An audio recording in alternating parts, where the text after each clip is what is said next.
Came here in order to inaugurate a program, an annual program of theirs, in which they told that they are constructing some houses, and the first house which they would give to any person would be a non-Muslim family, and some other families. I hope that they would have given some more houses to our non-Muslim brothers. These are a few things which I know of this big movement, and I'm very happy and proud of them. And I expect a lot of things from them in future. May God bless their activities and give them strength and show them the path to his pleasure. And reward them here and hereafter. Solidarity പോലുള്ളൊരു സംഘടനയെ സംബന്ധിച്ചിടത്തോളം 400 വീട് എന്ന് പറയുന്നത് സോളിഡാരിറ്റിക്ക് സാധ്യമാകുമോ എന്നായിരുന്നു അതിന്റെ തുടക്കത്തിൽ നമ്മൾ പ്രഖ്യാപിച്ചതിന് ശേഷം നമ്മെ ആശങ്കപ്പെടുത്തിയിരുന്ന കാര്യം. പക്ഷെ കേരളത്തിലെ ജനങ്ങളിലേക്ക് ഇറങ്ങിയപ്പോൾ കേരളീയരായ ജാതിമത ഭേദമന്യേ എല്ലാ ആളുകളും സോളിഡാരിറ്റിയെ ഇരുകൈ നീട്ടി സ്വീകരിക്കുകയും സോളിഡാരിറ്റിയുടെ പ്രവർത്തകരും അതുപോലെ തന്നെ കേരളത്തിലുള്ള എല്ലാ ജനവിഭാഗത്തിന്റെയും കൂടിയുള്ള കൈകോർത്തുകൊണ്ടുള്ള പ്രവർത്തനത്തിലൂടെ ഈ ലക്ഷ്യം നമുക്ക് സാക്ഷാത്കരിക്കാൻ കഴിയുകയും ചെയ്തു. അപ്പോൾ 400 വീട് എന്നത് വളരെ പെട്ടെന്ന് പൂർത്തീകരിക്കാൻ നമുക്ക് സാധിച്ചു. മാത്രമല്ല, കേരളത്തിൽ വീടുണ്ടാക്കുക എന്നുള്ളത് ഒരു പ്രശ്നമല്ല. കാരണം കേരളത്തിലെ എല്ലാ ആളുകളും വീട് നിർമ്മിച്ചുകൊണ്ടിരിക്കുന്നുണ്ട്, സന്നദ്ധ സംഘടനകൾ വീട് നിർമ്മിച്ചുകൊണ്ടിരിക്കുന്നുണ്ട്. പക്ഷെ ഇവിടെയുള്ള ഒരു പ്രത്യേകത, കേരളത്തെ സംബന്ധിച്ചിടത്തോളം ഒരു യുവജന സംഘടന അതിന്റെ പ്രവർത്തകരുടെ കായികാധ്വാനത്തിലൂടെ വീടുണ്ടാക്കുന്നു എന്നത് വളരെ ശ്രദ്ധേയമായ ഒരു കാര്യമാണ്. ഇന്ന് ഈ മനുഷ്യ സേവനം തന്റെ സഹപ്രവർത്തകന് വേണ്ടി, സഹോദരന് വേണ്ടി, സഹജീവിക്ക് വേണ്ടി വിയർപ്പൊഴിക്കാനുള്ള ഒരു മനസ്സ് ആധുനിക തലമുറയ്ക്ക്, പ്രത്യേകിച്ച് യുവാക്കൾക്ക് നഷ്ടപ്പെട്ടുകൊണ്ടിരിക്കുകയാണ്. ഇവിടെയാണ് സോളിഡാരിറ്റിയുടെ സാന്നിധ്യവും സേവനവും ശ്രദ്ധേയമാകുന്നത് എന്നാണ് എനിക്ക് തോന്നുന്നത്. ഈ വീട് പദ്ധതിയുമായി ബന്ധപ്പെട്ട് കേരളത്തിലെ എല്ലാ ജില്ലകളിലും പര്യടനം നടത്തുകയുണ്ടായി. ഈ പദ്ധതിയിൽ ഉൾപ്പെട്ട ഒരു വീട് നിർമ്മിച്ചു കഴിഞ്ഞ സ്ഥലങ്ങളിൽ നാം ചെല്ലുമ്പോൾ ആളുകൾ, പരിസരവാസികളും കുട്ടികളും സ്ത്രീകളും അടക്കമുള്ള ആളുകൾ വളരെ സന്തോഷപൂർവ്വം ആഘോഷപൂർവ്വം നമ്മെ സ്വീകരിക്കുന്ന ഒരവസ്ഥയാണ്. കാരണം ആരാരും തിരിഞ്ഞു നോക്കാനില്ലാത്ത ആ പ്രദേശത്തെ ഒരു വ്യക്തിക്ക് ഈ സോളിഡാരിറ്റി പ്രവർത്തകർ ചെന്നിട്ട് ആരോ പറഞ്ഞു കേട്ടതിന്റെ അടിസ്ഥാനത്തിൽ നാം ആ വിഷയം പഠിക്കുകയും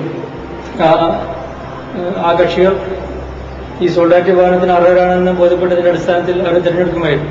ഈ തെരഞ്ഞെടുപ്പിൽ യാതൊരുവിധ ജാതി മത പരിഗണനകളോ മറ്റോ കക്ഷി വ്യത്യാസമോ ഒന്നും തീരെ പരിഗണിച്ചില്ല എന്നത് ഓരോ പ്രദേശത്തുമുള്ള ആളുകൾക്ക് തീർത്തും ബോധ്യപ്പെട്ട ഒരു സംഗതിയാണ്. അതുകൊണ്ട് തന്നെ ഈ കഷ്ടപ്പെടുന്ന അവരുടെ ഇടയിൽപ്പെട്ട കഷ്ടപ്പെടുന്ന ഒരു വ്യക്തിയെ സഹായിക്കാൻ സോളിഡാരിറ്റി പ്രവർത്തകർ എത്തിച്ചേർന്നത് കൊണ്ട് തന്നെ അവരെല്ലാം വളരെ കൂട്ടായ്മയോടുകൂടി ആ പ്രദേശത്തെ മുഴുവൻ ജനങ്ങളും ഒന്നിച്ച് സഹകരിച്ചുകൊണ്ട് ഈ വീടുണ്ടാക്കുന്നവർക്ക് വേണ്ടിയുള്ള ഭക്ഷണവും മറ്റ് സൗകര്യവും ചെയ്തു കൊടുക്കുന്ന ഒരു കാഴ്ച നമുക്ക് കാണാൻ കഴിഞ്ഞിട്ടുള്ളത്. 100 വീടുകൾ പാലക്കാട് ജില്ലയിലെ പാവപ്പെട്ടവർക്ക് വേണ്ടി പ്രഖ്യാപിച്ചത് ജനങ്ങളുടെ സോളിഡാരിറ്റിയിലുള്ള വിശ്വാസത്തിന്റെ ഭാഗമായിട്ട് 400 വീടുകളായി മാറി.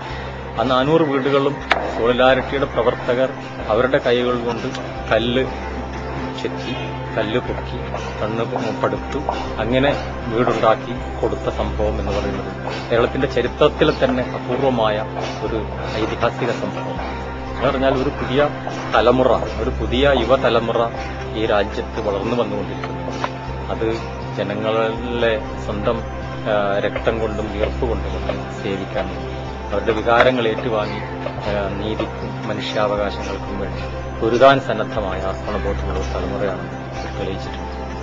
ധാർമ്മിക രംഗത്തും ഒരു സ്വഭാവ ഗുണമുള്ള ഒരു ധാർമ്മിക ബോധമുള്ള ഒരു അച്ചടക്കമുള്ള ഒരു തലമുറ എന്ന നിലക്ക് സോളിഡാരിറ്റിക്ക് ഈ കാലയളവിൽ പങ്ക് തെളിയിക്കാൻ കഴിയും. കാരണം സാധാരണഗതിയിൽ ഇവിടെ നടക്കുന്ന രാഷ്ട്രീയ സമരങ്ങളിലൊക്കെ, യുവജന സമരങ്ങളിലൊക്കെ അക്രമവും എല്ലാ തരത്തിലുള്ള അടിപിടിയും വൃത്തികളുമൊക്കെ നടക്കുന്ന സമയത്ത് സമാധാനപരമായി വളരെ അച്ചടക്കത്തോടുകൂടി എല്ലാ തരത്തിലുമുള്ള മര്യാദകളൊക്കെ പാലിച്ചുകൊണ്ട് തന്നെ അതേ സമയത്ത് വിപ്ലവവീര്യം തുളുമ്പുന്ന തരത്തിലുള്ള സമരപരിപാടികളിലൂടെയാണ് സോളിഡാരിറ്റി ഒരു വാഗ്ദാനമാണ് കരുതുന്നത്.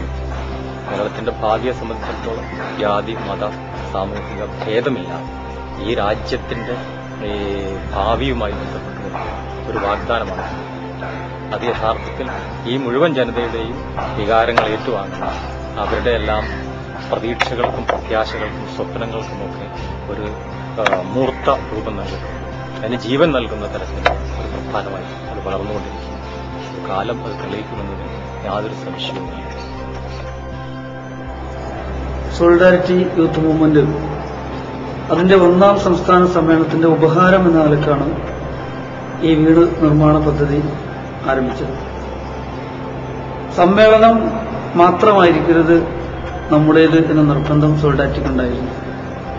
പല സംഘടനകളും വലിയ വലിയ സമ്മേളനങ്ങൾ നടത്താറുണ്ട്. പക്ഷേ അതിൽ നിന്ന് എന്തെങ്കിലും പൊതുസമൂഹത്തിന് ലഭിച്ചതായി നമുക്കറിയില്ല. സമൂഹത്തിന് എന്തെങ്കിലും ഉപകാരം ചെയ്യാൻ ഈ സമ്മേളനത്തിലൂടെ സാധിക്കണം, സമ്മേളനം എന്തെങ്കിലും അടയാളപ്പെടുത്തണം എന്ന നിർബന്ധം നമുക്കുണ്ടായി. അങ്ങനെ നമ്മൾ തീരുമാനിച്ചു, ഒരു 100 വീടുകൾ സോളിഡാരിറ്റി പ്രവർത്തകരുടെ അധ്വാനത്തിലൂടെ തന്നെ നമുക്ക് പാവങ്ങൾക്ക് വേണ്ടി പൂർത്തീകരിക്കണമെന്ന്. പക്ഷേ 100 വീട് എന്ന നമ്മുടെ ഈ ലക്ഷ്യം വളരെ സന്തോഷപൂർവ്വം നമ്മൾ അനുസ്മരിക്കുന്നു. വളരെ ആവേശപൂർവ്വമാണ് ജനങ്ങൾ അതിനെ ഏറ്റെടുത്തത്. ഇത്രയധികം ആവേശപൂർവ്വം ജനങ്ങൾ ഏറ്റെടുക്കുമെന്ന് ഞങ്ങൾ പ്രതീക്ഷിച്ചാൽ. പക്ഷേ 100 വീട് പ്രഖ്യാപിച്ചപ്പോൾ 400 വീട് നിർമ്മിക്കാൻ ആവശ്യമായ സഹായമാണ് നമുക്ക് ജനങ്ങളിൽ നിന്ന് ലഭിച്ചത്. ഇത് ഒന്നാമതായിട്ട് നമ്മെ ഓർമ്മപ്പെടുത്തുന്നത് ആളുകളെ സഹായിക്കുക, ആളുകളെ രക്ഷപ്പെടുത്തുക, ആളുകളോട് കാരുണ്യത്തോടുകൂടി പെരുമാറുക എന്നിത്യാദി മൂല്യങ്ങൾ, ഗുണങ്ങൾ ഇന്നും സമൂഹത്തിൽ നിലനിൽക്കുന്നു എന്നുള്ള കാര്യമാണ്. വളരെ സന്തോഷകരമായ അവസ്ഥയാണ്. ഈ വീട് നിർമ്മാണത്തിലെ ഏറ്റവും വലിയ പ്രത്യേകത ഞങ്ങൾക്ക് ബോധ്യപ്പെട്ടത്, സമൂഹത്തിൽ ഒരിക്കലും ഒരു വീട് സ്വപ്നം കാണാൻ സാധിക്കാത്തവർക്കാണ് സോളിഡാരിറ്റി വീട് വെച്ചു കൊടുത്തിരിക്കുന്നത്. പലരും ഞങ്ങളെ സമീപിച്ചു.